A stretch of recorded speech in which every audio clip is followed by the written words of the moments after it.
땅 위를 걸어오신 예수님이란 제목으로 하나님 말씀 나눌 때 저와 여러분에게 은혜가 있기를 원합니다. 어떤 가정에 딸이 친정을 방문을 했습니다.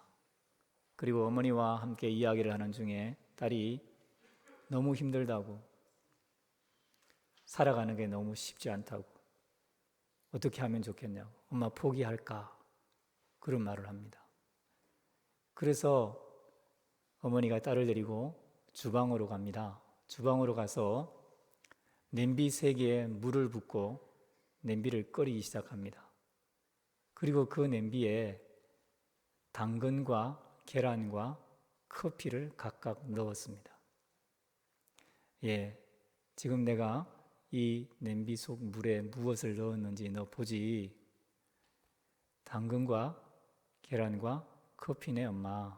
그래, 당근은, 계란은, 커피는 다 물에 넣어서 끓이기 전에는 딱딱하지.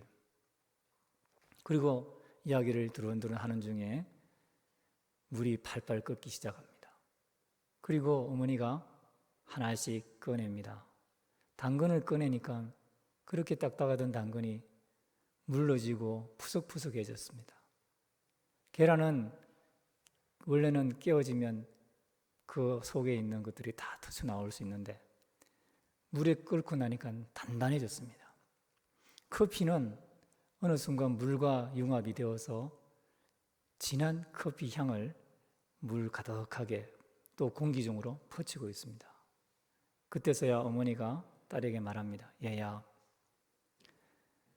똑같은 물이라고 하는 뜨거운 물의 고난을 이 당근과 계란과 커피가 겪었지만 당근은 더 약해지고 더 푸석푸석해졌지만 계란은 딱딱해졌고 커피는 물과 융화가 되어서 물에게 향기를 오염시키고 전염시키고 퍼뜨리는 그런 존재가 되는구나.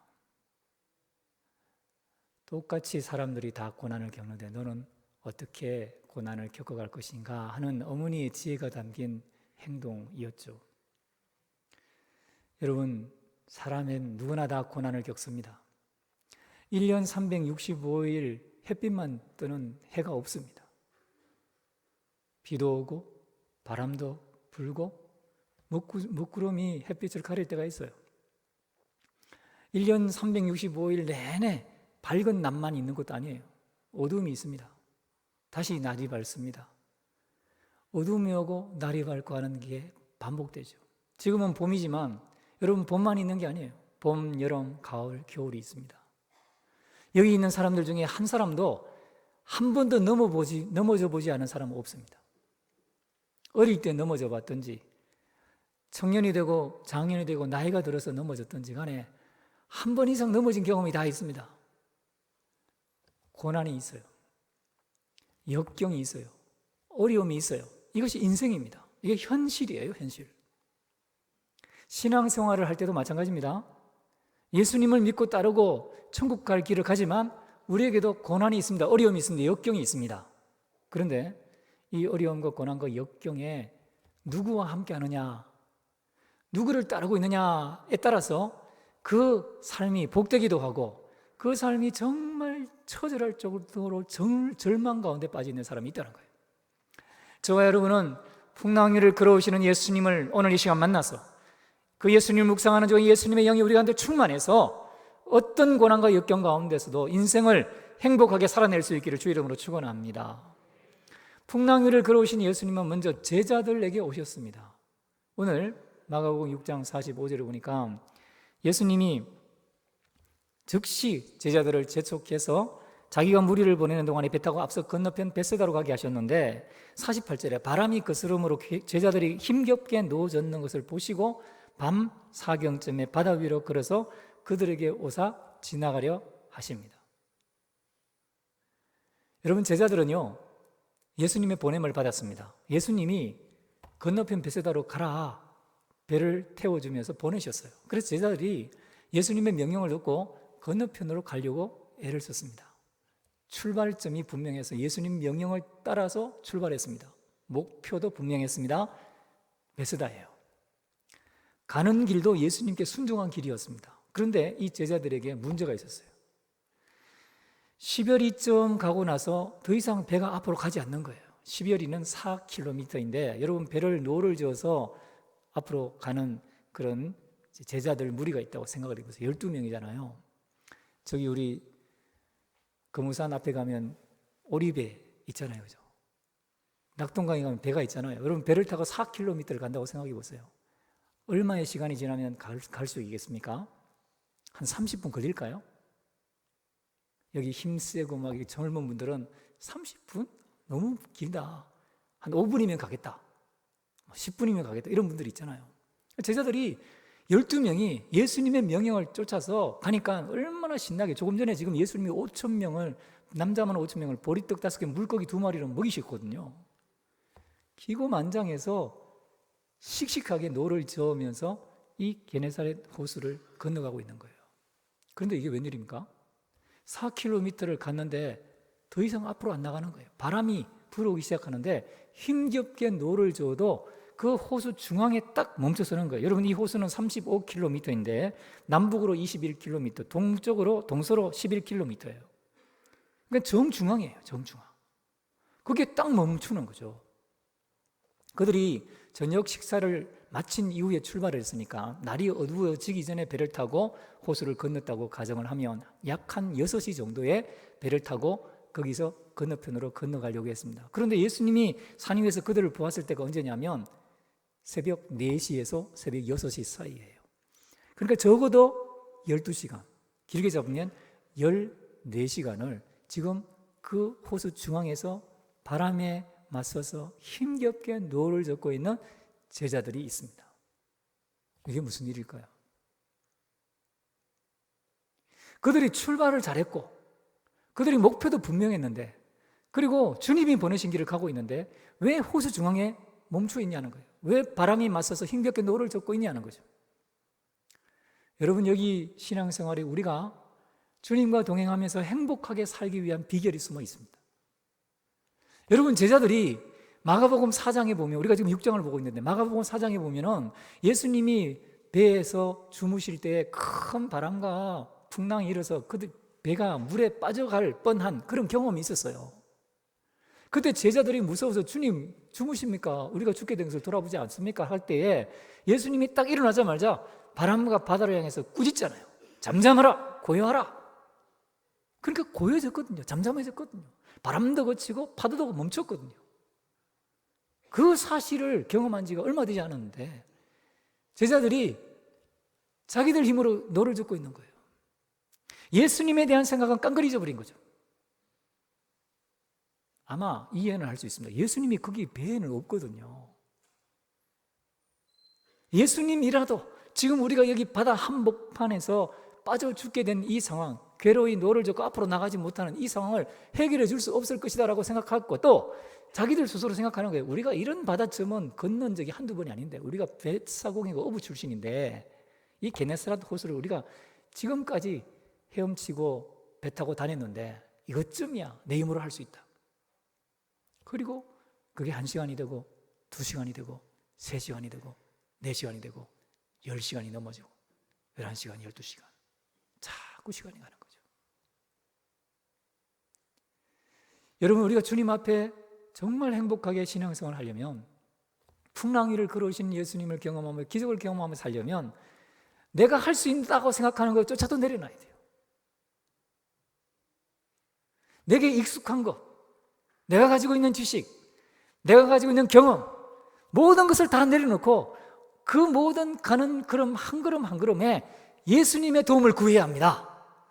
그럴 때 예수님 앞에 행복하게 살 수 있는 거예요. 여러분, 제자들이 1시간만 더 일찍 예수님을 불렀다면, 아니 10시간만 더 예수님을 일찍 불렀다면 그렇게 고생할 필요가 없잖아요.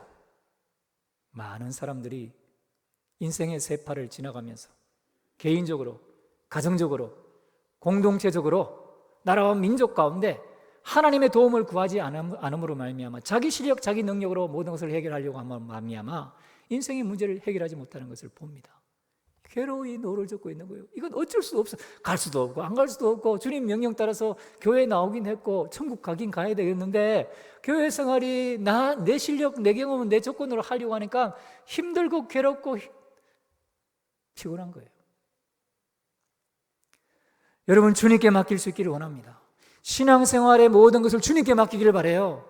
우리 주님 말씀하시잖아요. 수고하고 무거운 짐진 자들아 다 내게로 오라. 내가 너희를 쉬게 하리라. 무거운 짐을 나홀로 메고 괴로워하지 마시고 주님께 맡기십시오. 그럴 때 주님이 해결해 주십니다. 예수님은 두 번째로 풍랑 위를 걸어서 오셨는데 예수님은요, 기도하시다가 오셨어요. 자, 우리가 읽었던 본문에 보니까 46절에 무리를 작별하신 후에 기도하러 산으로 가시니라 라고 되어 있고, 예수님이 산 위에서 기도하고 계신 거죠. 이 마가복음 6장 46절에 나와 있는 예수님이 기도하러 산으로 가셨다는 이 기도에 관한 사건 기록은 마가복음에 나오는 세 가지 기도에 관한 예수님에 관한 이야기 중에 하나입니다. 마가는요, 예수님에 관해서 예수님이 기도한 사건을 세 번만 기록합니다. 예수님이 기도 평소에 하시는 분이고 늘 주님과 교제하는 분인데 왜 특별하게 세 가지 사건만을 마가는 기록했을까요? 이유가 있습니다. 예수님이 중요한 결정을 내릴 때마다, 예수님이 심각한 영적 전쟁 상황에 들어갈 때마다 예수님은 기도하시는 거죠. 마가복음 6장에서는 왜 예수님이 기도하셔야만 합니까? 오병이어로 5,000명 남자만 먹이고 난 이 기적이 일어나고 나니까 사람들이 으쌰으쌰하고 분위기가 생겼는데 무슨 분위기가 생겼냐면, 야, 예수님이란 사람 병도 고치고 귀신도 내쫓고 각종 불치병도 다 고쳐주고 죽은 사람도 살리고 더더군다나 우리가 먹을 것을 이렇게 주는데 없는 것을 있게 만드는 창조주의 권능을 가졌는데 우리 왕이 되면 우리는 배고를 일이 없고 이 로마와 유대 정부를 뒤엎고 자유독립 국가를 이룰 수 있겠다. 그리고 예수님을 왕으로 삼으려 했습니다. 그런데 예수님은 이렇게 사람들이 으쌰으쌰해서 왕이 되는 그 왕을 원치 않으시고 그게 예수님의 길이 아니에요. 하나님께서 예수님에게 원하는 길은 인류의 죄를 대신해서 십자가에 못 박혀 죽어서 죄의 값을 지불해야만 합니다. 죄 없는 예수님이 완전한 인간으로서 죄 있는 인간들의 모든 죄를 짊어지고 인간 대신 죽어야만 사람들의 죄가 용서받을 수 있는 거죠. 원죄와 자범죄가 용서받을 수 있는 거예요. 여기서 만일 예수님이 왕이 되고 사람들이 예수님을 왕으로 옹립해버리면 이러한 하나님의 뜻을 이룰 수가 없습니다. 사탄이 예수님의 이 마음을 공격하는 거예요. 그래서 예수님은 하나님 앞으로 나아가 높은 산에서 하나님과 교제하며 하나님 앞의 뜻을 다시 복종하고 주님의 뜻을 묻는 것입니다. 아울러 제자들이 가야 할 길이 역시 마찬가지입니다. 여러분, 제자들도 십자가를 져야 돼요. 섬기는 자리에 나아가야 돼요. 그런데 제자들 마음에 있는 그 영웅 심리 그리고 보상 심리를 주님이 잘 아는 거죠. 하나님 나라에서 한자리 하고자 하는 마음들, 예수 믿고 복 받겠다고 하는 그러한 팔자를 고치고 신세를 고치고 하는 그런 마음들이 제자들 마음에 있는 거예요. 주님이 제자들을 위해서 기도하시는 거죠. 제자들이 이 바다 한가운데 앞으로 나가지 못하고 뒤로 나가지도 못하고 힘겹게 노를 저으면서 하나님의 일을 위해서 제자가 된다는 것이 무슨 의미인가 생각하게 하시는 거예요. 예수님이 그래서 기도하시는 겁니다. 마가복음 1장 45절에 보면 예수님이 베드로의 장모의 병을 고치고 귀신을 내어쫓고 병자들을 고친 다음에 아침 일찍 일어나 한적한 곳에 나가 기도하십니다. 왜요? 다른 곳으로 가서 전도하기 위해서 예수님이 사역을 준비하는 거죠. 중요한 순간입니다. 다른 곳으로 지금까지 편하게 일하던 모든 것을 다 내려놓고 마치 아무것도 없는 곳에서 새롭게 시작해야 되는 개척지로 예수님이 나가야 되는 거예요. 그 힘겨운 발걸음을 나가기 전에 주님의 능력을 덧입는 거죠. 마가복음 14장에 예수님은 십자가를 지기 전에 겟세마네 동산에서 이마에 땀이 흐를 정도로 피가 될 정도로 열심히 전투하십니다. 기도하십니다. 자기의 욕심을 주님 앞에 내려놓기 위해서. 예수님이 이렇게 기도하셨어요. 그런데 여러분 한번 생각해 보죠. 우리는 성경에서 예수님이 기도하러 산으로 올라가셨다, 그리고 제자들이 괴로이 힘겹게 노려질 때 예수님이 기도하시다가 그것을 보셨다라는 사실을 압니다. 그런데 예수님이 기도하러 산에 올라가서 기도하시는 것은 다른 사람이 본 적이 있나요? 제자들은 지금 배 타고 건너편으로 가고 있다가 한 가운데 있고, 예수님은 그냥 혼자 산으로 가셨거든요. 근데 예수님이 기도한 거 누가 압니까? 예수님밖에 몰라요. 근데 왜 마가는, 베드로의 제자 마가는 이것을 기록했을까요? 예수님이 말씀해 주셨기 때문이죠. 예수님의 제자 베드로에게 말씀해 주셨기 때문이죠. 얘들아, 그때 너희들을 내가 배 타고 보내면서 너희들이 그렇게 힘겹게 노를 젓고 있을 때 내가 뭘 했는지 아느냐? 나는 산 꼭대기에서 너희를 위해서 기도하고 있었단다. 주님은 지금도 하나님 보좌 우편에서 우리를 위해 기도하고 계시죠. 로마서 8장에 누가 우리를 정죄하리요? 죽으실 뿐 아니라 다시 살아나신 이는 그리스도 예수니 그는 지금도 하나님 보좌 우편에서 우리를 위하여 간구하시는 자시니라. 예수님이 지금도 우리를 위해서 간구하십니다. 우리는 마치 제자들처럼 괴로이 노를 젓고 바다 한가운데 있으면서 나가지도 못하고 뒤로 물러가지도 못하고, 처음에 예수 믿을 때는 좋았는데, 천국 가는 건 좋은데 이 땅에서 교회 생활하고 신앙 생활하는 게 왜 이렇게 힘들고 그런가 하면서 한탄하고 있는데, 우리 주님은 지금 하나님 보좌 우편에서 우리를 위해서 기도하고 계신 거예요. 그 예수님이 지금도 우리가 은혜를 구할 때 주님이 도움을 주셔야 할 그 순간에 오셔서 우리를 건져주십니다. 여러분, 우리가 기도하면 주님이 일하십니다. 기도 안 해도 제자들을 찾아러 오신 주님이 우리가 기도하면 얼마나 더 반갑게 우리를 위해서 찾아오셔서 우리를 건져주시겠습니까? 성경을 보십시오. 성경에 우리가 기도하면 주님이 일하시는 것에 대한 얼마나 많은 기록이 있습니까? 요한계시록에 보면 8장 3절과 4절에 이런 말씀이 있죠. 또 다른 천사가 와서 제단 곁에 서서 금향로를 가지고 많은 향을 받았으니 이는 모든 성도의 기도와 합하여 보좌 앞 금제단에 드리고자 함이라. 향연이 성도의 기도와 함께 천사의 손으로부터 하나님 앞으로 올라가는지라. 여러분, 우리가 마음에 품고 기도하고 있는 한 가지 한 가지 모든 것, 또 우리의 일상적인 모든 삶을 천사들이 옆에서 보고 있다가 보고합니다. 마태복음 18장 10절에 예수님이 비밀을 하나 알려주셨죠. 삼가 이 작은 자 중에 하나도 없인 여기지 말라. 너희에게 말하노니 그들의 천사들이 하늘에서 하늘에 계신 내 아버지의 얼굴을 항상 배옵느니라. 하나님이 피조물인 천사, 인간과 다른 존재인 천사가 하나님의 얼굴을 날마다 뵙는다는 거예요. 우리 옆에서 수종들다가 왔다 갔다, 야곱의 사닥다리에 나오듯이 천사들이 오르락 내리락 하면서 하나님 앞에 우리의 일상을 보고 하는데, 우리가 하나님 앞에 기도하면 하나님 앞에 그 기도가 향연으로 올라가는 것입니다. 윌슨이라고 하는 미국 한 제재소에 근무하던 청년이 있었습니다. 어느 날 출근을 했는데 자기 책상 위에 봉투가 하나 놓여 있어요. 열어보니까 해고 통지서예요. 자기는 열심히 일했거든요. 제재소를 위해서 최선을 다했어요. 해고당할 이유가 없어요. 그런데 자기 상사들과 직장에서 자기를 그냥 하루아침에 아무 예고도 없이 해고해버리는 거죠. 화가 났습니다. 상사들과 이 제재소를 원망하기 시작합니다. 어떻게든 억울함을 풀어야 되겠다라고 마음에 도끼를 품기도 했습니다. 그리고 사방팔방으로 뛰어도 이미 끝난 일이에요. 그동안 모았던 돈을 가지고 몇 달을 투쟁하고 싸우고 복직되려고 애썼지만 안 되는 거죠. 가지고 있던 돈을 다 썼습니다. 그리고 아내에게 말합니다. 여보, 내가 할 수 있는 수단은 다 해봤는데 이제 나는 더 이상 희망이 없어. 이게 끝인 모양이야. 그때 아내가 말합니다. 여보, 당신이 다 했다고 말하는데 아직 해보지 않은 게 있어. 위에 계신 하나님께 기도하지 않았잖아. 당신과 내가 함께 기도하자. 그리고 기도하기 시작합니다. 윌슨은 억지로 아내 때문에 어떻게 할 수 없는 상황 속에서 기도를 시작했는데 하루 이틀 기도를 시작하고 점점 기도의 날이 갈수록 마음에 품고 있던 직장 상사와 직장에 대한 원망이 사라지고 도끼가 사라집니다. 그리고 더 기도하는데 하나님이 이제는 용기를 줍니다. 내가 뭔가를 해야 되겠다. 가지고 있는 것 가지고 해보자.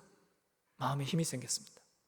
그래서 은행에 융자를 내어서 자기가 제재소에서 목재를 다루었으니까 건설업을 시작합니다. 호기롭게 건설업을 시작을 했는데 잘 안 되는 거예요. 처음 시작하는 일이다 보니까. 또 다른 사람들도 제재소를 하고 있고 또 무슨 건설업을 많이 하니까 경쟁에서 점점 힘이 든 거죠. 잘 풀리지 않습니다. 그래도 용기를 가지고 계속 기도합니다. 하나님 어떻게 할까요? 어떻게 할까요? 그런데 한 가지 생각이 번뜩하고 떠올랐어요. 자기가 여행을 많이 다녀보니까 고가의 그런 호텔도 많이 있지만 다 시설이 불편하고 뭔가 부족한 게 있어요. 그리고 저렴한 호텔에 가면 고가 호텔에 따라갈 수 없는 그런 이런 시설이 낙후된 그런 걸 보는 거예요. 그래서 이 윌슨이라는 사람이 마음에 생각을 합니다. 나는 단순하면서 안락하고 그리고 고가의 호텔 못지않은 그런 평범한 사람들이 머물 수 있는 호텔을 지어야 되겠다.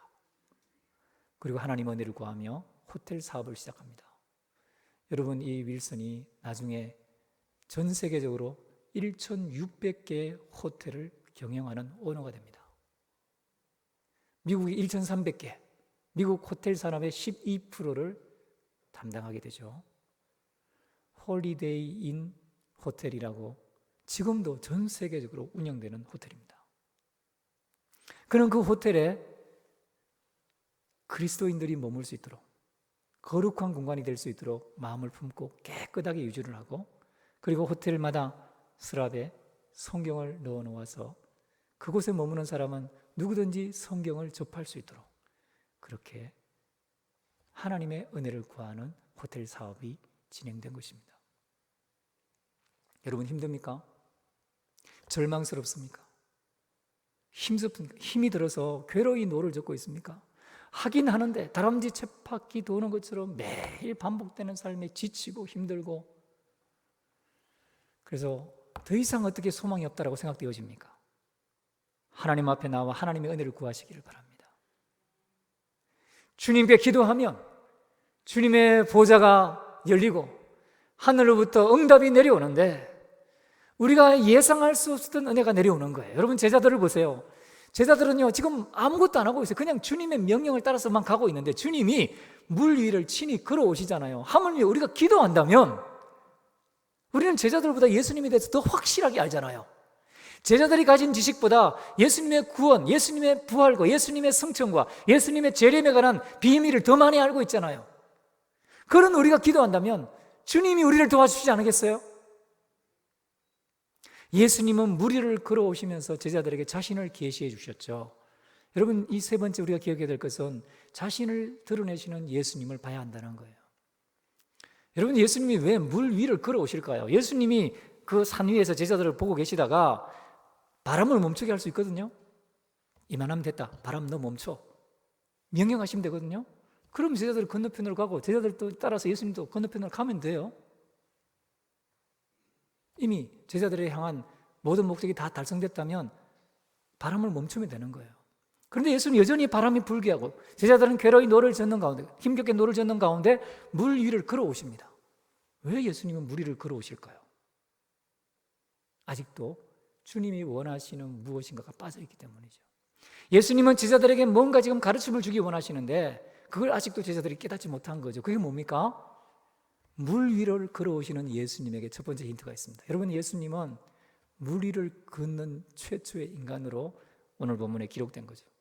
그런데 성경에서 물 위를 걸을 수 있는 분은 하나님이십니다. 욥기에 보면 하나님은 물속을 거니신다 그렇게 말하죠. 물 위를 걷는 사람은 하나님이세요.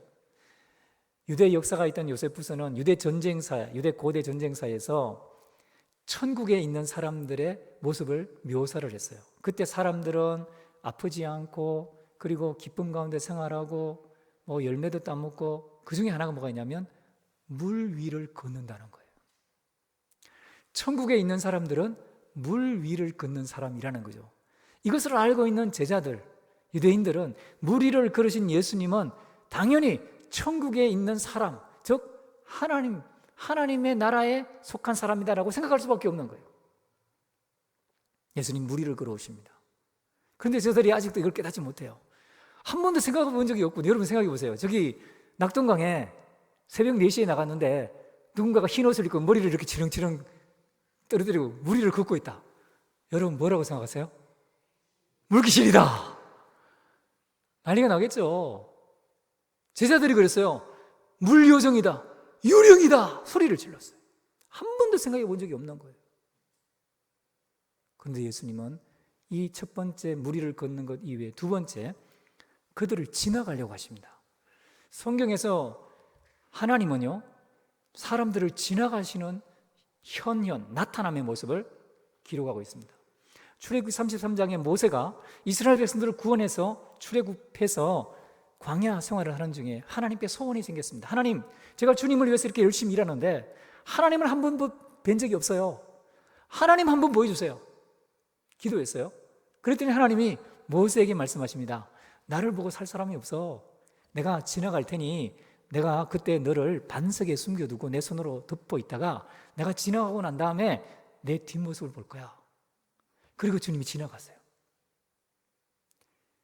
주님이 나타나시는데 지나가시는 거예요. 열왕기상 19장에 보면 엘리야가 이세벨과 아스라과 바알 숨기는 선지자들과 대결해서 이겼습니다. 그런데 이세벨이 자기를 죽이려 한다는 것을 알고는 마음에 낙담해서 로뎀나무 아래 앉아있는데 천사가 와서 그를 먹이고 하나님의 산 호렙산에 갑니다. 그리고 그때 하나님이 나타나시는데 지나가십니다. 지나가시는데 바람 가운데도 안 계시고 지진 가운데도 안 계시는 거예요. 지나가시는 거예요. 그리고 세미한 음성으로 엘리야에게 말씀하시죠. 하나님의 지나가심은 하나님의 나타나심이에요. 예수님이 왜 지나가시는가? 자신이 하나님이라는 사실, 그것을 알려주기 위해서입니다. 그리고 예수님 말씀하시죠. 두려워 떨고 유령이다 소리 지르는 그들을 향해서 안심하라, 너희 두려워하지 말라. 안심하라, 용기를 가져라. 두려워하지 마. 두려움을 몰아내. 근데 중간에 말이 중요합니다. 내니. 여러분, 이 내니라고 하는 말은 에고 에임이라고 하는 헬라어 이 단어를 사용하는데, 에고 에임이라는 말은 내가 나다. 출애굽기 3장 14절에 모세가 하나님이 자기에게 나타나서 불꽃 가운데 가시들기 불꽃 가운데 가시들기는 타지 아니하고 하나님이 임했을 때에 주님, 우리가 구원을 받으려면 내가 이스라엘 백성에게 가서 하나님의 이름을 말해줘야 될 텐데 하나님의 이름을 뭐라고 말할까요? 할 때 하나님이 나는 곧 스스로 있는 자다 라고 말했던 말씀이에요. 독생자, 스스로 존재하는 자, 누구도 그 존재의 기원이 아닌 스스로 존재하는 분, 모든 만물을 만드신 분, 하나님이신 예수님을 지금 제자들에게 예수님이 선포하는 거예요. 나다. 나는 스스로 있는 자다. 안심해라. 두려워하지 말아라. 근데 여러분, 여기 참 재미있는 게 제자들이 지금 불신 가운데 있는 거예요. 제자들이 예수님이 구원하러 왔는데 유령이다 소리치고 있는데 예수님은 나다 말하는 거예요. 우리가 살면서 하나님 힘들어요. 하나님 없는 것 같아요. 하나님 나 망한 것 같아요. 귀신에게 장악되는 것 같아요. 사탄이 역사하는 것 같아요. 소리 지를 때 우리 주님이 오셔서 뭐라고 하냐면 나다. 안심하라. 두려워하지 말아라. 여러분, 세상이 망한 것 같습니까? 교회가 안 될 것 같습니까? 여러분 주변에 여러분 자신이나 가족들이 다 안 될 것 같습니까? 주님이 그 소리를 들으시고 말합니다. 안심하라. 나다. 두려워하지 말아라. 오늘 이 음성이 저와 여러분에게 들리기를 바랍니다. 풍랑 위를 걸어오시는 예수님은 우리가 기대하지 않는 방법으로 우리에게 오셔서 하나님의 구원 역사를 보여주실 것입니다. 전능하신 하나님 바라보시고 승리하는 저와 여러분들 있기를 주의 이름으로 축원합니다. 우리 시간